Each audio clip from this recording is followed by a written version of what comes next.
नमस्कार दोस्तों, स्वागत है आपका एजुकेशन माइंड्स के इस यूट्यूब चैनल पर। दोस्तों, पिछली वीडियो में हम लोगों ने फिजिक्स के अंदर जो मात्रक होते हैं, जो यूनिट होती है, उनके बारे में पढ़ा था। और 10 की जो घातें होती हैं, 10 की घातों के प्रतीक के बारे में पढ़ा था कि 10 की घात 6 को क्या बोलते हैं, 10 की घात 9 को क्या बोलते हैं, 10 की घात 18 को क्या बोलते हैं। जैसे कि आपको पता होगा कि 10 की घात 3 होती है, उसको क्या बोलते हैं, किलो बोलते हैं। 10 की घात 6 को क्या बोलते हैं, 10 की घात 6 को मेगा बोलते हैं। ठीक है, 10 की घात 9 को क्या बोलते हैं, गीगा बोलते हैं। तो ऐसे ही सारी जो घातें होती हैं, तो उनके बारे में मैं आपको पिछले वीडियो में बता चुका हूँ। यदि आप वो चीज़ें पढ़ना चाहते हैं तो आप हमारी पिछली वीडियो देख सकते हैं, जिसकी लिंक जो है मैंने डिस्क्रिप्शन में डाल दी है दोस्तों। तो आज के इस वीडियो में हम लोग शुरुआत करेंगे डायमेंशंस मतलब विमाओं के बारे में। किसके बारे में पढ़ेंगे अपन, विमाओं के बारे में। विमाएं जो होती है उसके बारे में। विमाओं को इंग्लिश में क्या बोला जाता है, डायमेंशन। विमाओं को इंग्लिश में क्या बोला जाता है, डायमेंशन। हिंदी में क्या बोलते हैं, विमाएं, और इंग्लिश में डायमेंशन। ठीक है, डायमेंशंस। अब विमाएं क्या होती है, देखिए विमाएं होती है कि मान लीजिए कोई भी अपने पास जैसे बल है, ठीक है, तो बल का कोई भी जैसे फॉर्मूला होगा, बल का फॉर्मूला होगा, उसका कोई एक मात्रक होगा। ठीक है, बल का कोई मात्रक होगा, तो बल का जो मात्रक होता है, तो उसकी जो घात होती है बल के मात्रक में, अलग अलग जो बल के मात्रक में क्या होता है, जैसे केजी होता है। ठीक है, देखिए बल की परिभाषा क्या होती है, बल की परिभाषा हमारे पास होती है मास अपॉन एक्सेलरेशन। क्या होती है, बल इक्वल टू क्या होता है,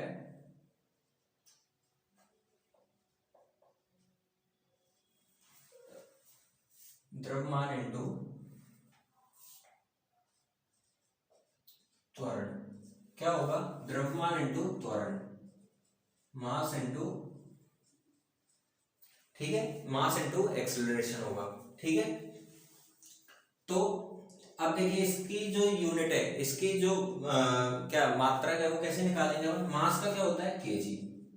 ठीक है, एक्सेलरेशन का क्या होता है, देखिए त्वरण क्या होता है, त्वरण क्या होता है कि वेग में परिवर्तन की दर, वेग में परिवर्तन की दर, तो वेग अपॉन समय। ठीक है, त्वरण क्या होता है, वेग अपॉन समय, वेग बटा समय। वेग की जो और वेग क्या होता है, वेग क्या होता है, तो वेग क्या होता है, वेलोसिटी का फॉर्मूला क्या होता है, वेलोसिटी का फॉर्मूला होता है दूरी बटे समय।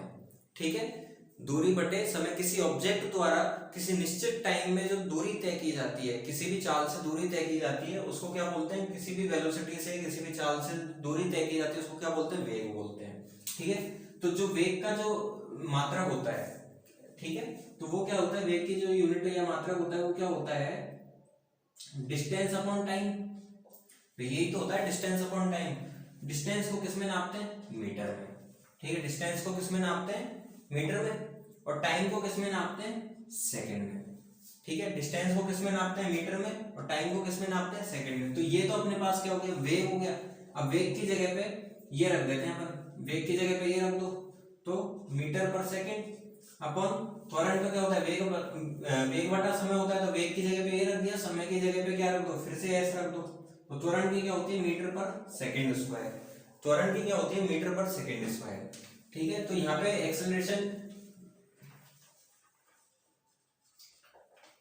एक्सेलरेशन की जगह अपन क्या रख देंगे, मीटर पर सेकंड स्क्वायर। ठीक है, तो क्या हो जाएगा अपने पास overall, kg metre per second square, kg into metre per second square. तो अपने पास जो बल का जो मात्रक है, वो क्या आ गया, KG metre per second square, ये आ गया। अब देखिए इसको, जैसे इसकी जो घात है, इसमें क्या है,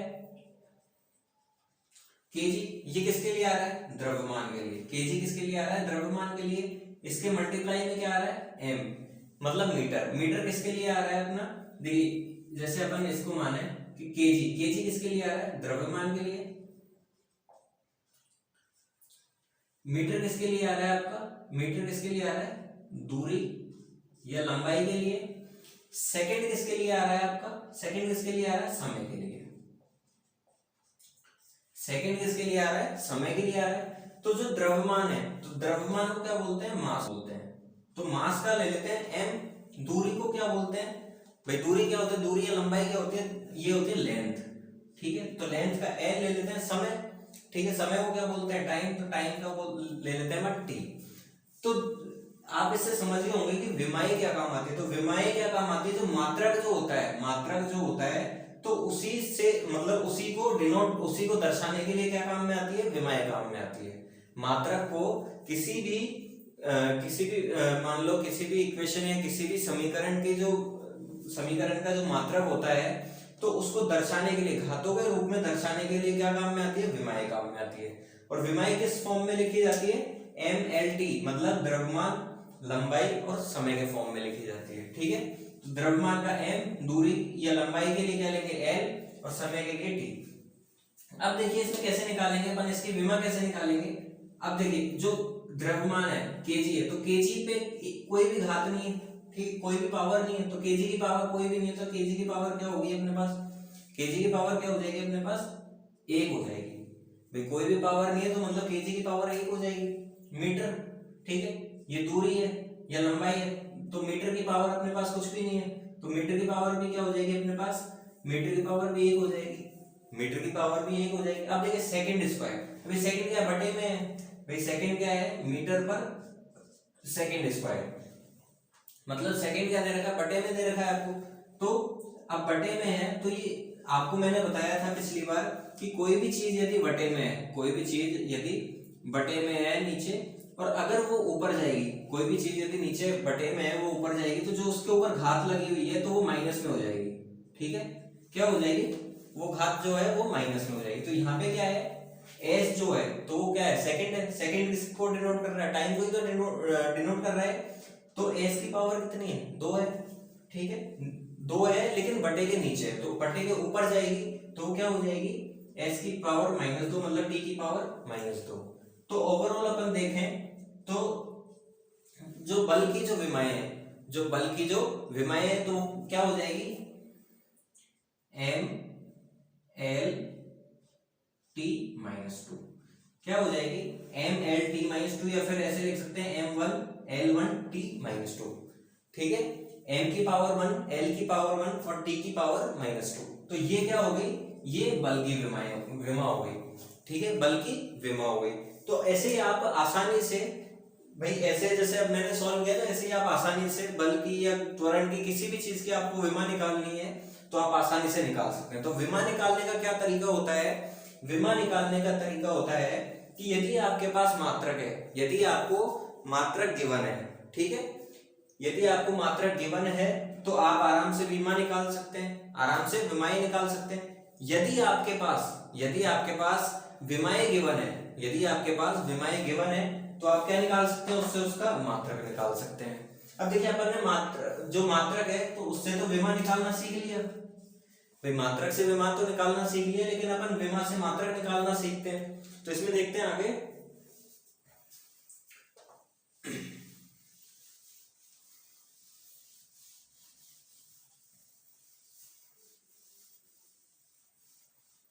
जैसे आपको दिया हुआ है कि बल की जो विमा है,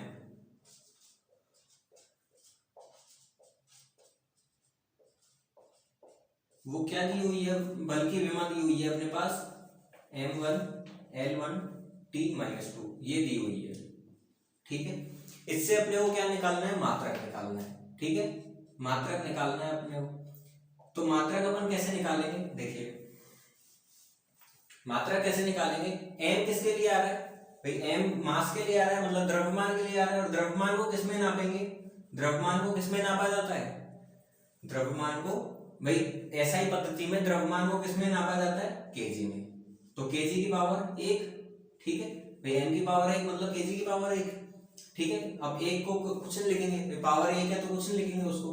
l है तो l किसके लिए आ रहा है, लेंथ के लिए आ रहा है। तो लेंथ किसमें हम मापते हैं, एसआई यूनिट्स में, मीटर में। तो ये लिख दिया अपन ने, मीटर लिख दिया। अब t क्या दिखा रहा है आपको, t दिखा रहा है आपको समय, मतलब टाइम, ठीक है। तो टाइम टाइम किस में नापते हैं, उसमें एसआई यूनिट्स में टाइम किस में नापते हैं, सेकंड्स में। तो सेकंड की पावर -2, सेकंड की पावर -2, ये हो गया इसका मात्रक। ये क्या हो गया, इसका मात्रक हो गया।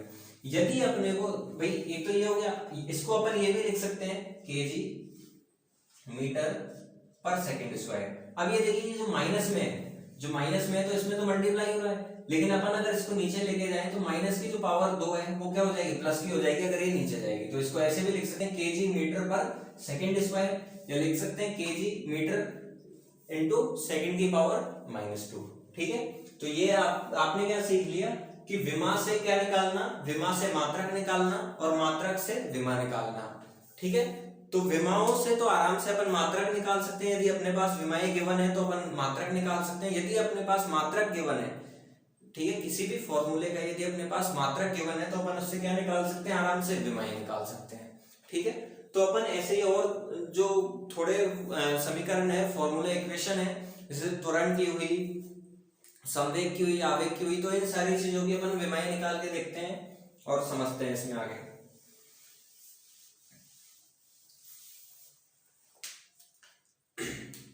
देखिए जैसे सबसे पहले अपन निकालते हैं क्षेत्रफल, क्षेत्रफल की विमा। तो क्षेत्रफल का फॉर्मूला क्या होगा, क्षेत्रफल का फॉर्मूला होगा लंबाई इंटू चौड़ाई, यही तो होगा, लंबाई इंटू चौड़ाई होगा, मतलब लेंथ इंटू ब्रेथ, यही तो होगा। अब लेंथ में, लेंथ किस में नापते हैं, लेंथ भी मीटर में नापते हैं एसआई यूनिट्स में, और चौड़ाई भी किस में नापते हैं, ये भी मीटर में नापते हैं भाई। लंबाई और चौड़ाई दोनों किस में नापते हैं, मीटर में नापते हैं। तो m इंटू एम क्या हो गया, एम स्क्वायर हो गया। m इंटू एम क्या हो गया, एम स्क्वायर हो गया। अब एम स्क्वायर हो गया, अब ये m किसके लिए आ रहा है, ये लेंथ के लिए तो आ रहा है, लेंथ या दूरी के लिए तो आ रहा है। तो अब विमाएं क्या होती है, यही तो होती है एम एल टी, यही तो होती है विमाएं, एम एल टी तो होती है। अब जो m है तो m किसके लिए आ रहा है, l के लिए आ रहा है। अब देखिए इसमें जो मास है भाई, इसमें मास है, वजन का वैल्यू कुछ नहीं रहेगा, तो मास के ऊपर क्या लग जाएगा, 0 लग जाएगा, क्योंकि है ही नहीं है। और m जो है, m किसके लिए आ रहा है, लेंथ के लिए आ रहा है, तो लेंथ के लिए क्या लग जाएगा, l की पावर 2 लग जाएगा। समय का इसमें कुछ दे नहीं रखा भाई, समय का कोई सीन नहीं है ना इसमें, तो समय का कोई अगर दे ही नहीं रखा तो समय की पावर में क्या लग जाएगी, 0 लग जाएगी।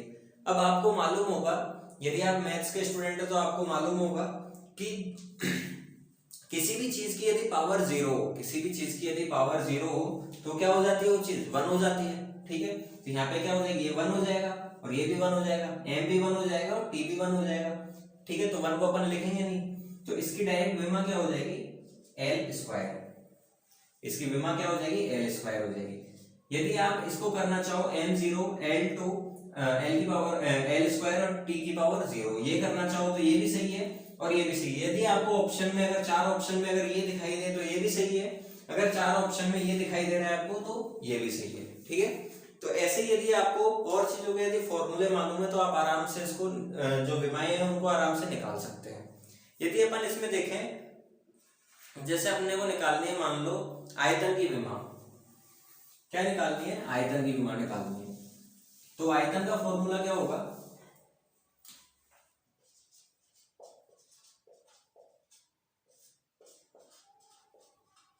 आयतन का फॉर्मूला क्या होगा आपके पास, लंबाई इंटू चौड़ाई इंटू ऊंचाई, लंबाई इंटू चौड़ाई इंटू ऊंचाई। ठीक है। लंबाई क्या होती है, लंबाई भी मीटर में मापते हैं एसआई यूनिट्स में, लंबाई भी किसमें मापते हैं, मीटर में, चौड़ाई भी इसमें मापेंगे मीटर में, ऊंचाई भी इसमें मापेंगे मीटर में। ठीक है। अब m इंटू एम क्या हो गया, m की पावर 3 या m क्यूब, m की पावर 3 या m क्यूब। ठीक है। अब इसमें क्या है, इसमें मास नहीं है भाई, द्रव्यमान नहीं है, तो द्रव्यमान का क्या हो जाएगा, 0 हो जाएगा, तो mlt, तो द्रव्यमान का क्या हो जाएगा, 0 हो जाएगा। m किसके लिए, लेंथ के लिए, लेंथ के लिए तो है, लेंथ या दूरी, लंबाई या दूरी के लिए तो यूज किया। देखो लंबाई तो है ही, दूरी तो है, लंबाई चौड़ाई और ऊंचाई, दूरी तो है, दो बिंदुओं के बीच की दूरी तो है, लंबाई चौड़ाई और ऊंचाई। तो l किसके लिए आ गया, दूरी के लिए आ गया, तो m की पावर 3 है तो यहाँ पे l की पावर भी 3 लग जाएगी, और t का कोई सीन नहीं है तो t की पावर 0 लग जाएगी। तो ओवरऑल इसकी विमा क्या हो जाएगी, या तो ये हो जाएगी m0 l3 t0, या फिर क्या हो जाएगी, ये हो जाएगी l3। ठीक है, उम्मीद है आपको ये समझ में आ रहा होगा दोस्तों। जैसे अगला अगर अपन इसमें देखें, ये आयतन की विमा अपन आराम से निकाल सकते हैं। यदि अगला अपन इसमें देखें कि दाब की अपने को विमा निकालनी है, किसकी निकालनी है, दाब की निकालनी है। विमा निकालने के लिए सबसे इंपॉर्टेंट क्या है कि आपको उस समीकरण का क्या आना चाहिए, फॉर्मूला याद होना चाहिए। किसी भी चीज का आपको फॉर्मूला याद होना चाहिए। यदि आपको फॉर्मूला याद है तो आप आराम से उसकी विमा निकाल सकते हो। ठीक है, जैसे अपने को निकालनी है किसकी, दाब की, प्रेशर की। ठीक है, दाब की विमा निकालनी है। तो दाब क्या होता है, दाब का फॉर्मूला क्या होता है, दाब का फॉर्मूला होता है फोर्स अपॉन एरिया। क्या होता है, फोर्स अपॉन एरिया, या बल बटे क्षेत्रफल। क्या होता है, फोर्स अपॉन एरिया या बल बटे क्षेत्रफल होता है। अब देखिए फोर्स की जो यूनिट, फोर्स की जो एसआई यूनिट्स है, फोर्स की जो एसआई यूनिट है तो क्या होती है, अभी अपन ने पढ़ा था भाई फोर्स क्या होता है, F इक्वल टू क्या होता है, m इंटू ए, मतलब मास इंटू एक्सेलरेशन होता है। तो m को क्या लिखते हैं, kg, और a की क्या होती है, मीटर पर सेकंड स्क्वायर होती है। और एरिया की क्या होगी, एरिया की क्या होगी, एरिया क्या होता है, लंबाई इंटू चौड़ाई। एरिया क्या होता है, लंबाई इंटू चौड़ाई। मतलब लंबाई भी किस में मापेंगे, m में, मीटर में, और चौड़ाई भी किस में मापेंगे, मीटर में। तो मीटर इंटू मीटर क्या हो जाएगा, मीटर स्क्वायर। क्या हो जाएगा, मीटर इंटू मीटर क्या हो जाएगा, मीटर स्क्वायर हो जाएगा। तो यहां से अपन देखें तो क्या आ जाएगी, kg into metre upon second square into metre square. इसको नीचे लाएंगे तो second square upon metre square हो जाएगा। अब मीटर से आप ये स्क्वायर कैंसिल आउट कर दो तो आपके पास क्या आ जाएगी, दाब की जो विमा है, तो दाब की जो यूनिट है तो क्या आ जाएगी, केजी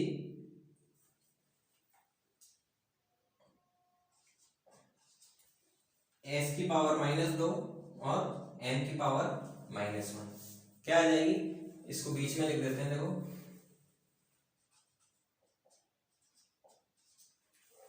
क्या हो जाएगी, केजी एम की पावर -1, केजी एम की पावर -1 और एस की पावर -2।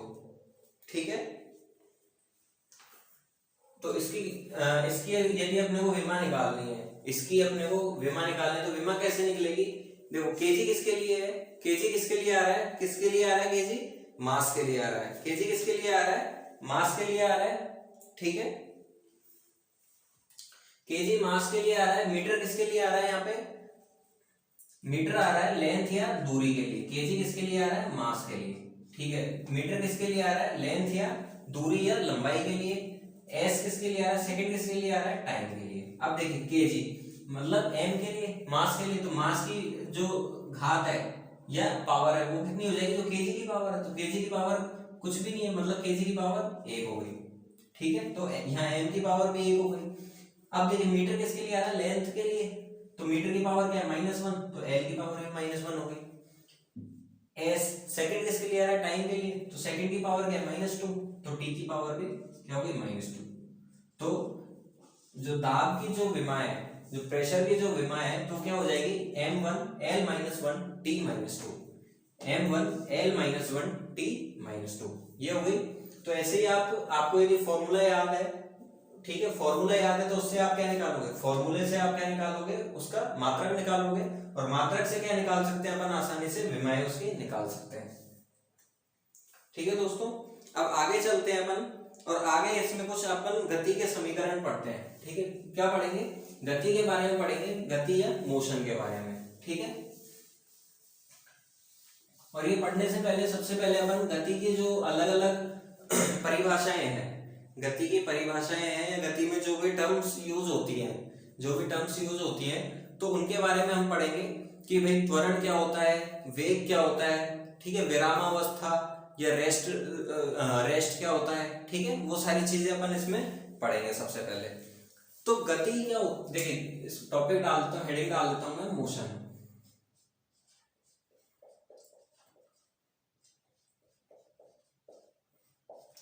मोशन, मोशन या गति। अब गति क्या होती है? गति मान लो जैसे मैं चल रहा हूं, ठीक है, मैं इधर से उधर चल रहा हूं, तो मेरा जो चलना है भाई, मेरा जो चलना है तो वो क्या हो गई, एक प्रकार से क्या हो गई, गति हो गई, ठीक है, एक प्रकार से क्या हो गई, वो गति हो गई, ठीक है। यदि मैं रुका हुआ हूं भाई, चल रहा हूं, तब तो मैं क्या कर रहा हूं, गति कर रहा हूं। यदि मैं एक जगह पे रुका हुआ हूं, यदि मैं एक जगह पे रुका हुआ हूं, तो वो क्या हो गई, मेरी विरामावस्था हो गई, ठीक है। यदि देखिए गति को अपन क्या लिख देते हैं, चलना या मूवमेंट, चलना या मूवमेंट करना। अब दूसरा क्या आता है अपने पास, विरामावस्था, ठीक है, विरामावस्था आता है। विरामावस्था को अपन क्या बोलेंगे, रेस्ट।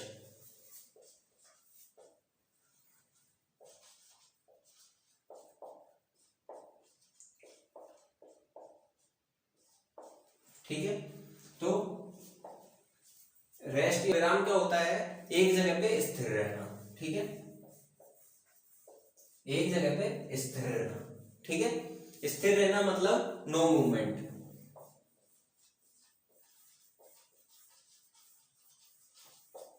स्थिर रहना या नो मूवमेंट मतलब कोई भी मूवमेंट नहीं करना, एक जगह पे स्थिर रहना, तो वो क्या, कौन सी पोजीशन हो जाएगी आपकी, रेस्ट पोजीशन हो जाएगी, ठीक है।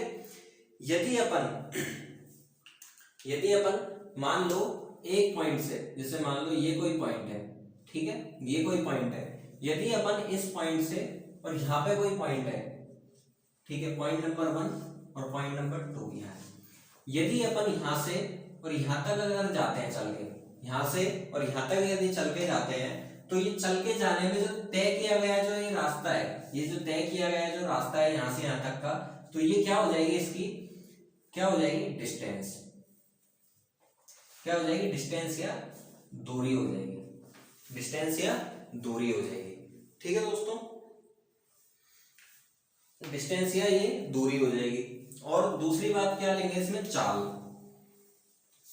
अब चाल क्या होगी, मान लो ये दूरी कितनी है, 10 किलोमीटर है, दूरी कितनी है, पॉइंट नंबर 1 से और पॉइंट नंबर 2 के बीच की दूरी क्या है, 10 किलोमीटर, ठीक है।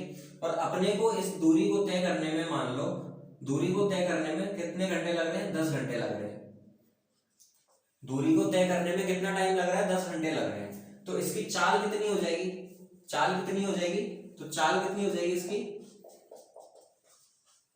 दूरी बटे समय, दूरी बटे समय। तो दूरी कितनी है, 10 किलोमीटर और समय कितना लग रहा है, 10 आवर्स, ठीक है। तो 10 से 10 काटा तो 1 किलोमीटर पर आवर, तो जो चाल हो गई तो वो क्या हो गई, 1 किलोमीटर पर आवर। अब इससे क्या पता लगता है कि किसी भी निश्चित दूरी को, किसी भी निश्चित दूरी को निश्चित समय में पूरा करने की, पूरा किया जाता है, निश्चित दूरी को निश्चित समय में पूरा किया जाता है भाई, जिस स्पीड से पूरा किया जाता है तो उसी को क्या बोलते हैं, चाल बोलते हैं, ठीक है।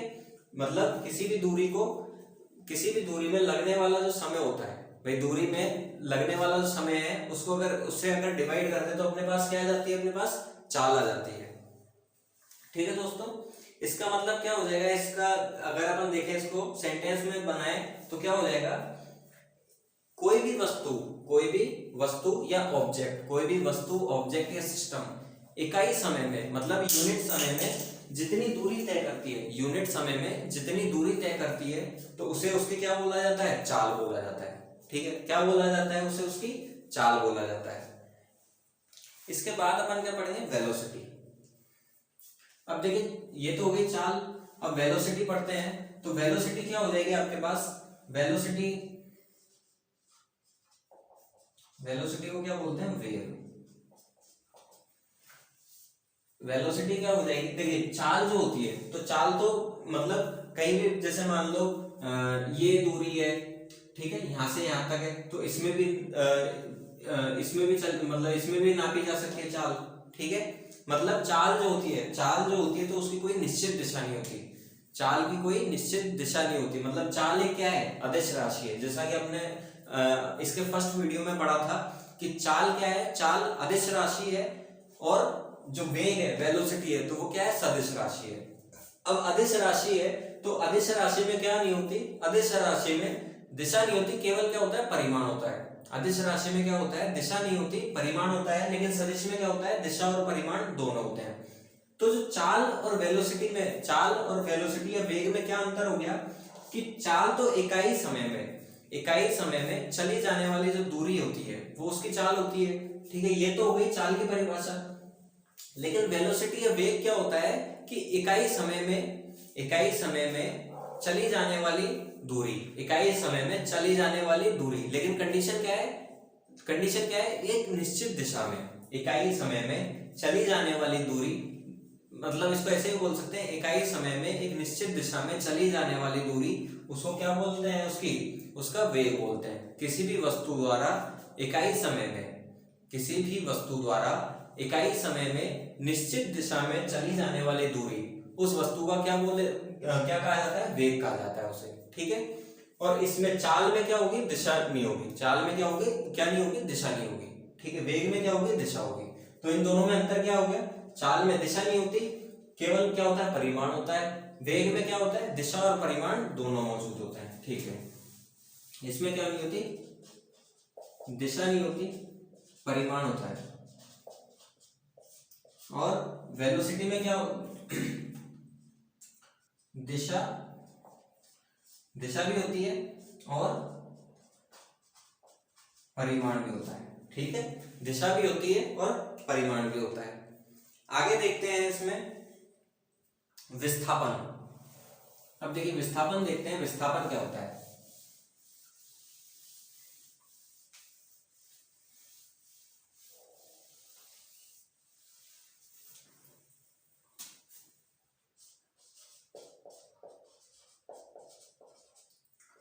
विस्थापन इंग्लिश में क्या बोलते हैं, इसे डिस्प्लेसमेंट।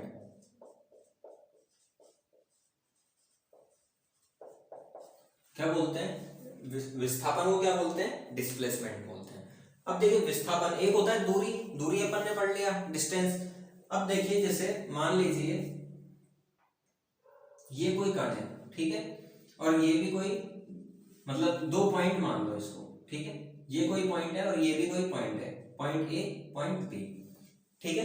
अब यहां से मान लो पॉइंट ए से और पॉइंट बी तक, जैसे मान लो अपन चले गए यूं घूमते घामते यूं पहुंच गए, ठीक है, यहां से यहां अपन पहुंच गए, ठीक है। पॉइंट ए से पॉइंट बी तक अपन यूं घूमते हुए पहुंचे, ठीक है। और मान लो कि यहां से होके पहुंचे, तो ये तो इसकी क्या हो गई, डिस्टेंस हो गई, ये इसकी क्या हो गई, डिस्टेंस हो गई। लेकिन एक और भी तो इनके बीच में दूरी है, ये दूरी भी तो है इनके बीच में, ठीक है। मतलब ये दूरी जो न्यूनतम दूरी है, ये क्या है, न्यूनतम दूरी है इन कणों के बीच की, इन पॉइंट्स के बीच की न्यूनतम दूरी है। तो यही क्या हो जाएगी, आपकी डिस्प्लेसमेंट हो जाएगी। क्या हो जाएगी, ये डिस्प्लेसमेंट हो जाएगी, मतलब विस्थापन हो जाएगा। अब जैसे दूरी जो होती है, डिस्टेंस जो होती है, तो वो क्या होती है, केवल आपकी जो डिस्टेंस होती है वो केवल पॉजिटिव हो सकती है, मतलब धनात्मक ही हो सकती है। केवल दूरी जो होती है केवल धनात्मक हो सकती है। लेकिन जो डिस्प्लेसमेंट होता है तो वो जीरो भी हो सकता है, ठीक है, शून्य भी हो सकता है, नेगेटिव भी हो सकता है, या पॉजिटिव भी हो सकता है। शून्य भी हो सकता है, मतलब जीरो भी हो सकता है, नेगेटिव मतलब ऋणात्मक भी हो सकता है, पॉजिटिव मतलब धनात्मक भी हो सकता है। अब देखिए ऋणात्मक धनात्मक ये कैसे होगा। अब देखिए यहां से यहां के बीच की दूरी, यहां से यहां के बीच की दूरी जो अपन चल के जा रहे हैं, तो ये क्या हो जाएगी भाई, ये क्या हो जाएगी, ये पॉजिटिव में तो हो जाएगी, पॉजिटिव में हो जाएगी। अब मान लीजिए यदि, जैसे मैं दूसरी कंडीशन यहाँ पे बनाऊं, जैसे एक पॉइंट है ए यहाँ पे है, ठीक है, और बी पॉइंट है जो यहाँ पे है आपका, जैसे यहाँ बना लिया मैंने, बी पॉइंट है यहाँ पे, ठीक है।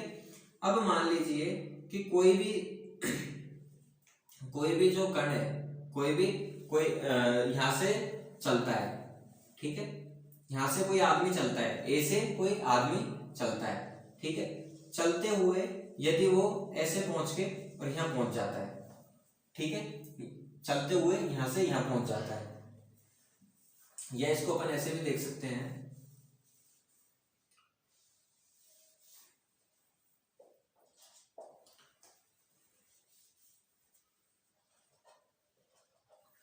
जैसे मान लीजिए यहाँ से इसमें तो क्या कर रहा है, यहाँ से यहाँ दो पॉइंट के बीच की, यहाँ से यहाँ नापा और यहाँ से यहाँ चल दिया, ठीक है।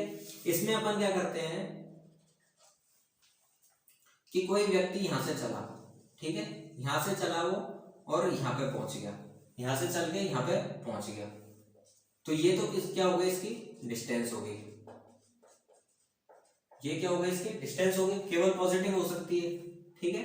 लेकिन अगर अपन जैसे यहां से डायरेक्ट उल्टी दिशा में वापस चले, यहां से उल्टी दिशा में यदि वापस चले या यहां से उल्टी दिशा में वापस चले, ठीक है, या तो इधर चले या इधर चले, तो ये क्या होगी, उल्टी दिशा, भाई ए से बी में आने पे कैसी दिशा हो रही है, यू हो रही है, ठीक है। लेकिन जो बी से ए है, बी से ए है, तो उसमें क्या हो रही है, यू हो रही है दिशा, तो मतलब अगर इसको अपन पॉजिटिव माने तो ये क्या हो जाएगी, नेगेटिव हो जाएगी। तो ऐसे ही क्या हो सकता है, डिस्प्लेसमेंट, भाई ये डिस्प्लेसमेंट ही तो है, बी से और ए के बीच की जो दूरी है, न्यूनतम दूरी है, बी से ए के बीच की जो न्यूनतम दूरी है, तो क्या है, इनके बीच का डिस्प्लेसमेंट है। अब ये क्या हो गया, माइनस में ही तो हो जाएगा, ये भाई ऋणात्मक हो जाएगा, तो ऐसे तो ये ऋणात्मक हो सकता है। और दूसरी कंडीशन, जीरो की कंडीशन क्या होगी, देखिए इसमें तो पॉजिटिव हो गया, इसमें ये क्या हो गया, नेगेटिव हो गया। तीसरी कंडीशन क्या होती है, जीरो की कंडीशन। तो जीरो की कंडीशन क्या होगी, मान लो कोई व्यक्ति है जो पॉइंट ए पे खड़ा है और वो घूमता घामता हुआ वापस पॉइंट ए पर ही आ पहुंचता है, वापस पॉइंट ए पे आ जाता है, तो क्या होगा भाई, इसके द्वारा जो चली गई जो दूरी है, जो डिस्टेंस, वो तो ये हो जाएगी, ठीक है, वो तो ये हो जाएगी। अब ये पॉइंट ए पे, मतलब ए से, पॉइंट ए से ही चला, पॉइंट ए पे ही पहुंच गया, तो मतलब अब इसका जो डिस्प्लेसमेंट है, अब ये इसका जो डिस्प्लेसमेंट है, तो क्या हो जाएगा, जीरो हो जाएगा। क्यों हो जाएगा जीरो, क्योंकि दो बिंदुओं के बीच की जो न्यूनतम दूरी होती है, दो बिंदुओं के बीच की जो न्यूनतम दूरी होती है, वो क्या होती है, डिस्प्लेसमेंट होती है। अब यहाँ पे तो बिंदु ही एक है भाई, यहाँ पे तो बिंदु ही एक है, तो बिंदु एक है जब अपने पास, तो क्या होगा, कहीं भी मतलब कण जब एक जगह से दूसरी जगह पे पहुंच गया, तो वहां के बाद जाएगा नहीं, क्यों, क्योंकि बिंदु एक है, कोई बीच में कोई दूरी नहीं है, मतलब बीच में कैसी दूरी, मतलब क्या है, शून्य है, मतलब कोई भी दूरी नहीं है, मतलब शून्य है। तो यहां से क्या हो जाएगा, अपने पास जो विस्थापन जो है, तो क्या हो जाएगा, डिस्प्लेसमेंट क्या हो जाएगा, जीरो हो जाएगा, ठीक है। तो डिस्प्लेसमेंट क्या हो सकता है, पॉजिटिव भी हो सकता है, नेगेटिव भी हो सकता है और शून्य भी हो सकता है, लेकिन जो डिस्टेंस है वो केवल और केवल क्या हो सकती है, धनात्मक या पॉजिटिव हो सकती है, ठीक है। आगे बढ़ते हैं और आगे इसमें देखते हैं कि औसत चाल क्या होती है, ठीक है, औसत चाल क्या होती है। तो औसत चाल देखेंगे इसमें,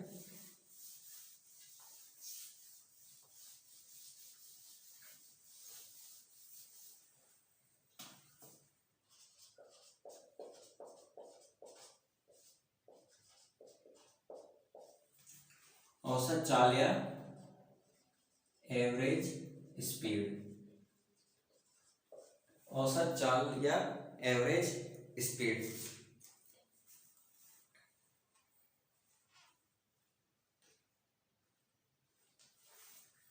औसत चाल या एवरेज स्पीड क्या होती है, जब मान लो कोई भी सिस्टम, कोई भी सिस्टम या कोई भी बॉडी या फिर कोई भी ऑब्जेक्ट, तो क्या करता है, भिन्न भिन्न चालों से, मतलब डिफरेंट चालों से, भिन्न भिन्न चालों से समान दूरी को तय करता है। जैसे मान लीजिए भिन्न भिन्न कोई भी, इसकी देखिए परिभाषा लिख देता हूं मैं सबसे पहले, कोई भी वस्तु, इसकी जगह लिख देता हूं किसी भी वस्तु द्वारा, किसी भी वस्तु द्वारा भिन्न भिन्न चालों द्वारा समान दूरी तय करना, ठीक है।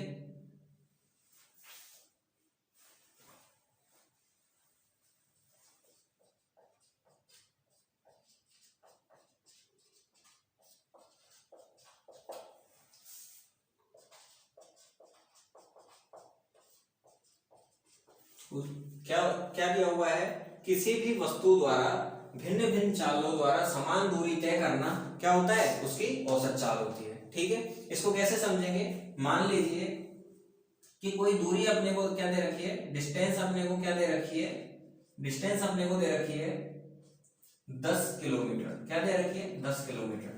ठीक है, अब मान लीजिए दो व्यक्ति है, दो व्यक्ति कौन है, एक राम है और दूसरा क्या है, एक राम है दूसरा क्या है, श्याम है। ठीक है, अब राम क्या करता है, 10 किलोमीटर की जो दूरी है तो उसको मान लीजिए 5 किलोमीटर पर घंटे की चाल से चलता है। ठीक है, 10 किलोमीटर की जो दूरी है उसको किस चाल से चलता है, 5 किलोमीटर पर घंटे की चाल से चलता है। और श्याम जो है, श्याम उस दूरी को कितनी चाल से चलता है, श्याम उस दूरी को, या फिर अपन इसको ऐसे समझ लेते हैं कि राम जो है तो वो जाते समय जो 10 किलोमीटर की दूरी है उसको 5 किलोमीटर पर घंटे की चाल से चलता है। ठीक है, ये मान लेते हैं कि राम जो है, राम की जो ये 10 किलोमीटर की जो ये है डिस्टेंस है वो कहाँ है, घर से स्कूल की, घर से स्कूल की जो डिस्टेंस है वो कितनी है, 10 किलोमीटर। अब राम जो है वो जाते समय तो 5 किलोमीटर पर घंटे की स्पीड से चलता है। ठीक है, घर से और स्कूल जाते समय, और स्कूल से घर आते समय कितनी चाल से चलता है, 2 किलोमीटर पर घंटे की चाल से चलता है। ठीक है, 2 किलोमीटर पर घंटे की चाल से चलता है। तो ये क्या हो गई, डिस्टेंस मतलब दूरी क्या हो गई, इसमें दूरी तो हो गई निश्चित, लेकिन जो चाल है, चाल क्या हो गई, इसकी चाल अलग अलग हो गई, डिफरेंट हो गई ना। एक में 5 किलोमीटर पर घंटे की चाल से चल रहा है, दूसरे में क्या चल रहा है, 2 किलोमीटर पर घंटे की चाल से चल रहा है। तो इसमें क्या हो गई, जो 5 और 2 है, 5 और 2 है तो क्या हो गई, इसकी औसत चाल हो गई। अब 5 और 2 क्या हो गई, इसकी औसत चाल हो गई। अब औसत चाल का फॉर्मूला क्या होता है, औसत चाल का फॉर्मूला क्या होगा अपने पास, जैसे चाल को क्या बोलते हैं, v से डिनोट करते हैं। ठीक है, तो इसको v1 मान लेते हैं, इसको v2 मान लेते हैं, v1 मान लेते हैं और इसको v2 मान लेते हैं। तो चाल का जो फॉर्मूला है तो क्या हो जाएगा, चाल का formula 2v1 v2 upon v1 plus v2। ठीक है, 2v1 v2 upon v1 plus v2, ये हो जाएगा क्या, चाल का फॉर्मूला। मतलब पूरी यात्रा के दौरान, पूरे 20 किलोमीटर की यात्रा के दौरान इसके द्वारा जो चाल चली गई है 5 किलोमीटर और 2 किलोमीटर, तो उससे क्या आ जाएगी अपने पास, औसत चाल आ जाएगी इसकी। अब औसत चाल निकालते हैं, एक बार तो 5 है, दूसरी बार क्या है 2, तो 5 को लिख देते हैं, इसको मिटा देता हूं मैं,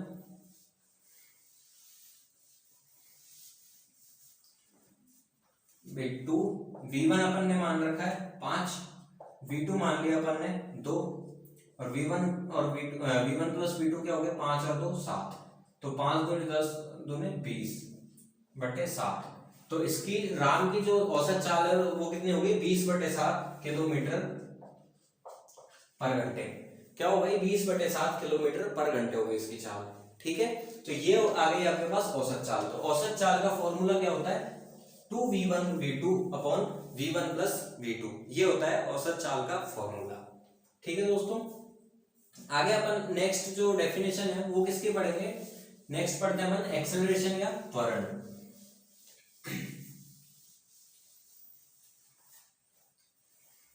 देखिए अगला देखते हैं त्वरण। त्वरण को क्या बोलते हैं,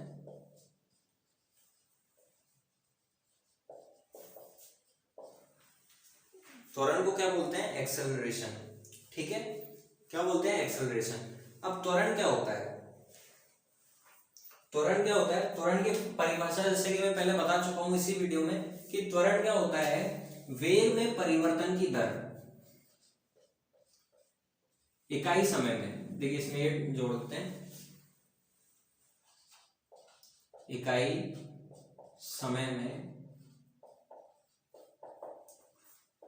किसी वस्तु के, इकाई समय में किसी वस्तु के वेग में परिवर्तन की दर उस वस्तु का त्वरण कहलाता है।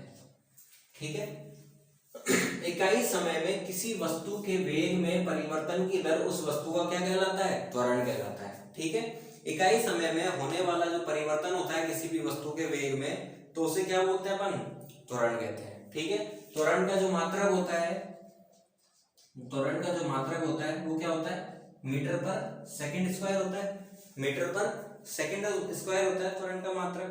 ठीक है, अब देखिए त्वरण जो है तो कितने टाइप का होता है, त्वरण 3 टाइप का होता है। ठीक है, त्वरण 3 टाइप का होता है। एक तो होता है एक समान त्वरण, एक तो क्या होता है एक समान त्वरण। मतलब एक समान त्वरण क्या होता है, यदि वस्तु के वेग में परिवर्तन हो ही नहीं रहा है, वस्तु के वेग में परिवर्तन अगर हो ही नहीं रहा है, तो वो जो त्वरण होता है वो क्या होता है, एक समान त्वरण होता है। ठीक है, यदि वस्तु के वेग में निरंतर बढ़ोतरी हो रही है, जैसे मान लो अभी वस्तु की जो वेग या वेलोसिटी है वो 10 किलोमीटर पर घंटे है, अगले ही टाइम में अगले 10 सेकंड बाद यदि उसमें बढ़ के कितनी होगी, 12 किलोमीटर पर घंटे होगी, उसके अगले में क्या होगी, 15 किलोमीटर होगी। तो वस्तु का जो वेग है वो निरंतर बढ़ता जा रहा है, मतलब उसका त्वरण जो है, त्वरण भी लगातार बढ़ता जा रहा है। यदि त्वरण मतलब ऐसी कंडीशन जिसमें यदि त्वरण बढ़ रहा है, ठीक है, यदि देखिए जैसे समान हो रहा है, अगर समान रह रहा है त्वरण, तो उसे क्या बोलते हैं, एक समान त्वरण। ठीक है, मतलब वस्तु का जो वेग है, तो वेग में कोई चेंज नहीं हो रहा है, नो चेंज इन वेलोसिटी।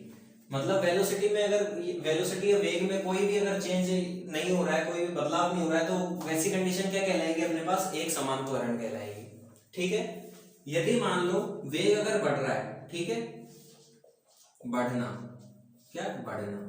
तो ये क्या कहलाएगा, धनात्मक त्वरण।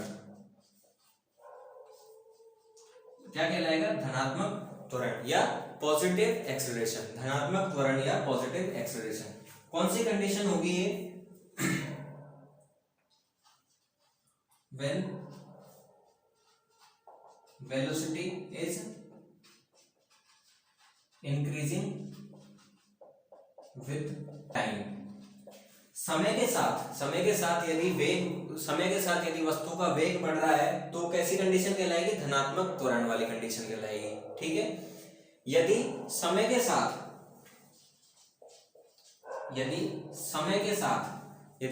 साथ वेग में वस्तु का जो वेग है वो समय के साथ यदि घट रहा है, तो कैसी कंडीशन कहलाएगी आपकी, ऋणात्मक त्वरण। ठीक है, क्या कहलाएगी, ऋणात्मक त्वरण कहलाएगी। ठीक है, ऋणात्मक त्वरण कहलाएगी आपकी।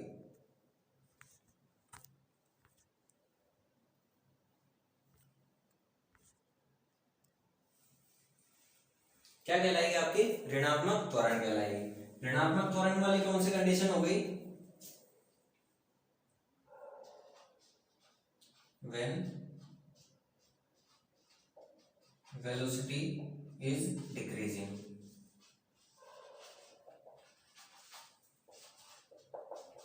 with time। यदि किसी भी बॉडी या सिस्टम की वेलोसिटी, यदि किसी भी वस्तु, बॉडी या सिस्टम की वेलोसिटी या वेग समय के साथ यदि घट रही है, तो क्या कहलाएगा, कौन सी कंडीशन होगी, ऋणात्मक त्वरण की कंडीशन होगी। ठीक है, जो ऋणात्मक त्वरण की जो कंडीशन होती है, उसे क्या बोला जाता है, मंदन बोला जाता है। क्या बोला जाता है, मंदन बोला जाता है। ठीक है, मंदन बोला जाता है। इंग्लिश में इसको क्या बोलते हैं, मंदन को डी एक्सेलरेशन।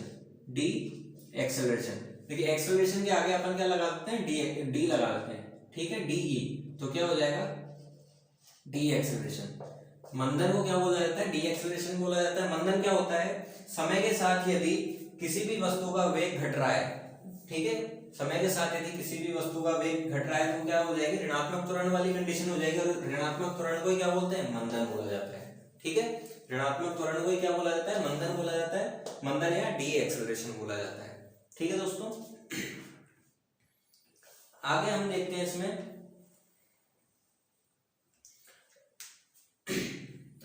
देखेंगे हम लोग जो न्यूटन के जो लॉ है, न्यूटन के जो गति के नियम है, न्यूटन के गति के नियम, आपने नाम सुने होंगे न्यूटन के गति के नियम। तो आगे इसमें देखते हैं अपन न्यूटन की गति के नियम।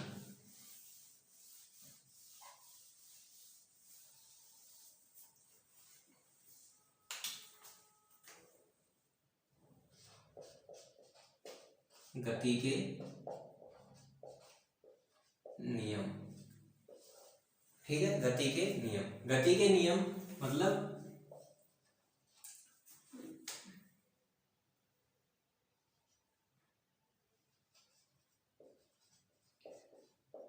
Law of motion, laws of motion ऐसे भी लिख सकते हैं, ठीक है। गति के नियम किसके द्वारा दिए गए थे? गति के नियम किसके द्वारा दिए गए थे? न्यूटन के द्वारा, ठीक है। किसके द्वारा दिए गए थे? न्यूटन के द्वारा दिए गए थे। तो न्यूटन ने कितने नियम दिए थे? न्यूटन ने 3 नियम दिए थे, ठीक है। न्यूटन ने 3 नियम दिए थे। 3 नियम कौन से दिए थे? न्यूटन का जो पहला नियम है, जो पहला नियम है,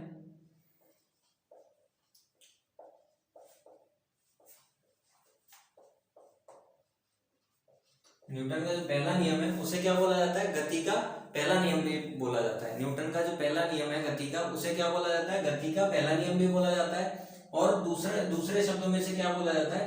जड़त्व का नियम भी बोला जाता है, ठीक है। जड़त्व का नियम, ठीक है। क्या बोला जाता है? न्यूटन का पहला नियम को गति का नियम भी बोला जाता है, और दूसरा क्या बोला जाता है? जड़त्व का नियम। जड़त्व को क्या बोलते हैं? इनर्शिया। जड़त्व को क्या बोलते हैं इंग्लिश में? इनर्शिया, ठीक है। न्यूटन का जो पहला नियम है उसे क्या बोला जाता है? जड़त्व का नियम भी बोला जाता है, ठीक है। फिर आता है न्यूटन का दूसरा नियम। न्यूटन का दूसरा नियम, ठीक है। न्यूटन का जो पहला नियम है, न्यूटन का जो पहला नियम है, तो न्यूटन का पहला जो नियम है तो उसमें बल की परिभाषा दी गई है। न्यूटन के पहले नियम में क्या दी हुई है? बल की परिभाषा दी हुई है। दूसरे नियम में क्या दिया हुआ है आपको? बल का व्यंजक, बल का व्यंजक, ठीक है। दूसरे नियम में आपको क्या दिया हुआ है? बल का व्यंजक दिया हुआ है। और न्यूटन का जो तीसरा नियम है, न्यूटन का तीसरा नियम है, इसको क्या कहा जाता है? क्रिया प्रतिक्रिया का नियम।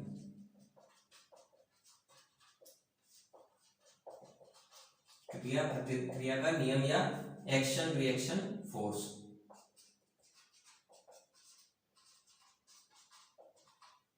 एक्शन रिएक्शन लॉ, ठीक है।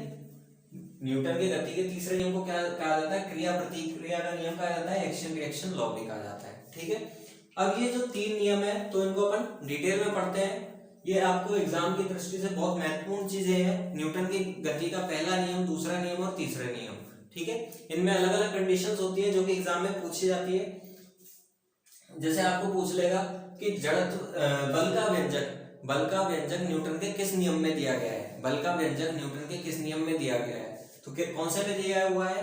न्यूटन के दूसरे नियम में दिया हुआ है। यदि आपसे पूछ ले जड़त्व का जो नियम है वो, जड़त्व का नियम न्यूटन के किस नियम को कहा जाता है, ठीक है, तो कौन से नियम को कहा जाता है? पहले नियम को। यदि आपसे पूछ ले कि क्रिया प्रतिक्रिया का नियम कौन सा है, न्यूटन का क्रिया प्रतिक्रिया का नियम कौन सा है, तो कौन सा है? तीसरा नियम है, ठीक है। कौन सा नियम है? तीसरा नियम है। तो इनको हम डिटेल में पढ़ते हैं। तो सबसे पहले अपन पढ़ेंगे न्यूटन की गति का पहला नियम।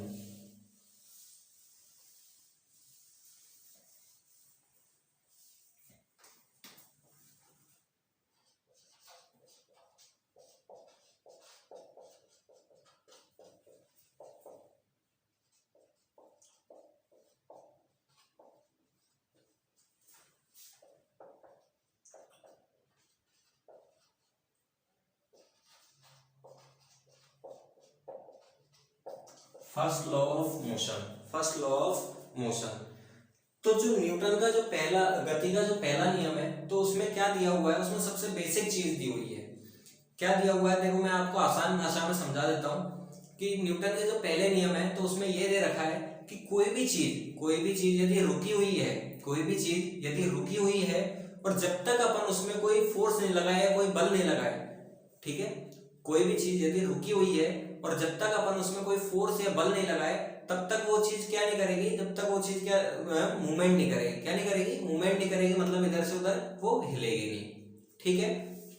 मान लीजिए ये कोई डब्बा है, ये कोई डब्बा है, अब ये यहाँ पे रखा हुआ है, कोई डब्बा यहाँ पे रखा हुआ है कोई भी सतह पर। अब ये डब्बा अगर रखा हुआ है तो अपन इस पे अगर कोई भी फोर्स नहीं लगाएंगे, इस डब्बे पे कोई भी यदि बल नहीं लगाएंगे तो ये डब्बा अपने आप तो खिसकेगा नहीं, डब्बा अपने आप तो इधर उधर खिसकेगा नहीं, ठीक है। तो ये क्या हो गया, मतलब कोई भी चीज यदि विराम में है या रेस्ट में है, कोई भी चीज यदि विराम में है या रेस्ट में है तो वो चीज क्या क्या नहीं करेगी, मूवमेंट नहीं करेगी। कब नहीं करेगी, यदि उस पर कोई बल नहीं लगाया जाए, ठीक है। एक तो हो गई ये कंडीशन, और दूसरी कंडीशन हो गई, दूसरी कौन सी कंडीशन हो गई कि मान लो कोई भी चीज यदि गति में, कोई भी चीज यदि एक निश्चित गति से या एक समान चाल से अगर चल रही है, कोई भी चीज यदि एक समान चाल से चल रही है तो उस पे यदि कोई भी फोर्स नहीं लगाया जाए, उस पे कोई भी फोर्स या बल नहीं लगाया जाए तो वो क्या क्या करेगी, वो चलती रहेगी, मतलब वो रुकेगी ही नहीं, ठीक है।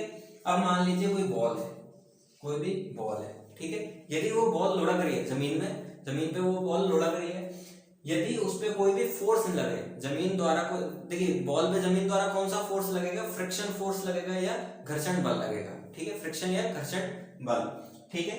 अब घर्षण बल यदि पृथ्वी से जो बॉल है, पृथ्वी से जो बॉल है उस पर घर्षण बल नहीं लगेगा तो बॉल क्या करेगी, वो रेगुलर चलती रहेगी, मतलब रुकेगी ही नहीं। तो इसका मतलब क्या हो गया कि कोई भी चीज यदि रुकी हुई है तो बिना बल लगाए रुकी रहेगी, कोई भी चीज यदि चल रही है, कोई भी चीज यदि चल रही है एक समान चाल से और यदि उस पर कोई भी बल नहीं लगाया जाए तो क्या वो कभी भी रुकेगी नहीं, ठीक है। तो ये जो चीजें बताई है वो क्या किसमें बताई है, न्यूटन की गति के पहले नियम में बताई है, ठीक है, न्यूटन की गति के पहले नियम में बताई है। और किसी भी चीज का लगातार ही चलते रहना या रुकी रहना, बिना बल लगाए लगातार चलते रहना या रुके रहना, तो यही क्या कहलाता है, जड़त्व कहलाता है, ठीक है। क्या कहलाता है, जड़त्व कहलाता है, ठीक है। क्या कहलाएगा आपका, जड़त्व कहलाएगा।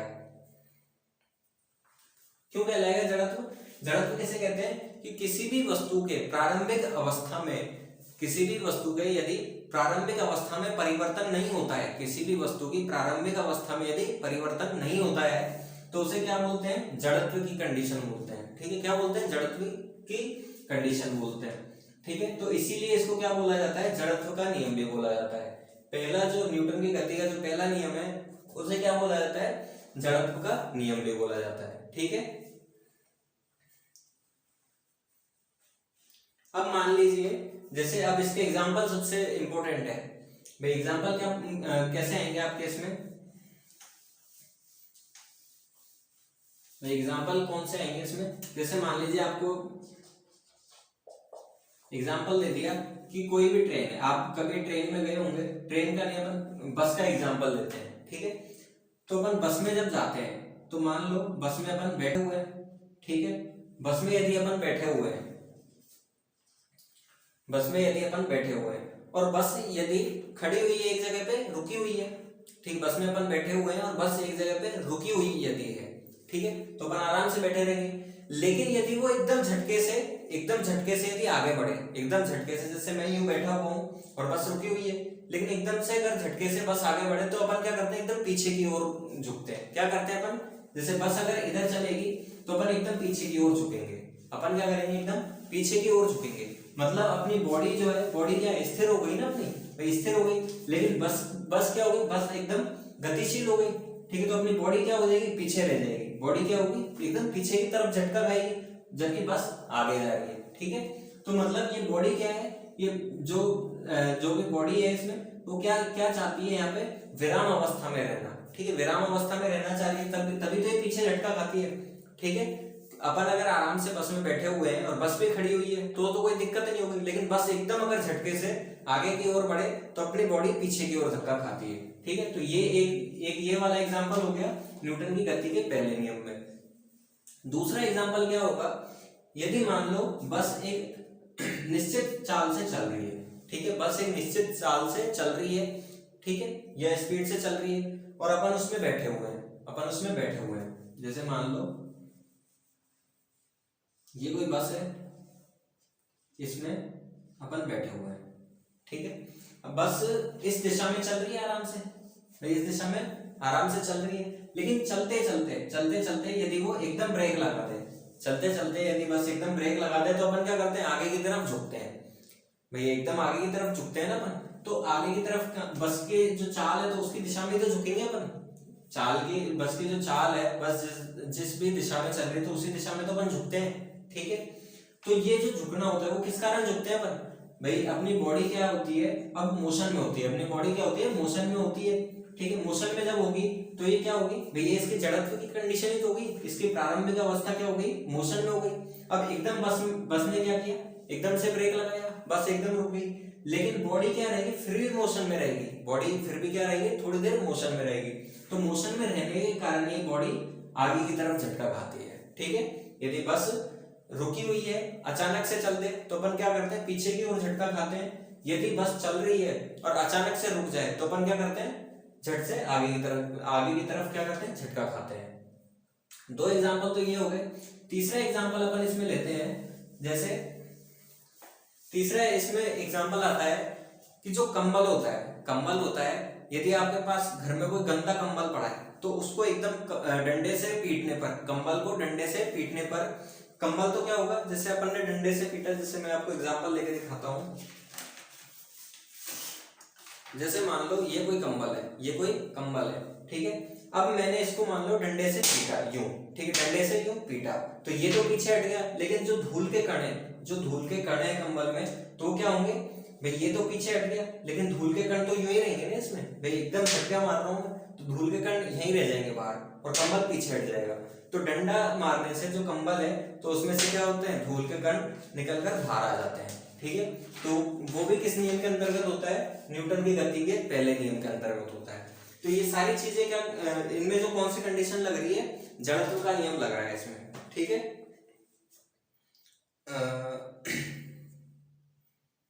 अगला एग्जांपल इसमें है, जैसे जो हथौड़ा होता है उसको यदि जमीन पे मारते हैं, हथौड़े को जैसे जमीन पे, जैसे ये हथौड़ा है, इसको अगर जमीन पे अपन मारे तो जो हथौड़े का जो डंडा है तो क्या होता है, उसके जो मुंह होता है तो उससे क्या, जो हथौड़े का जो मुंह होता है तो उसमें नीचे जाता है वो, ठीक है दोस्तों।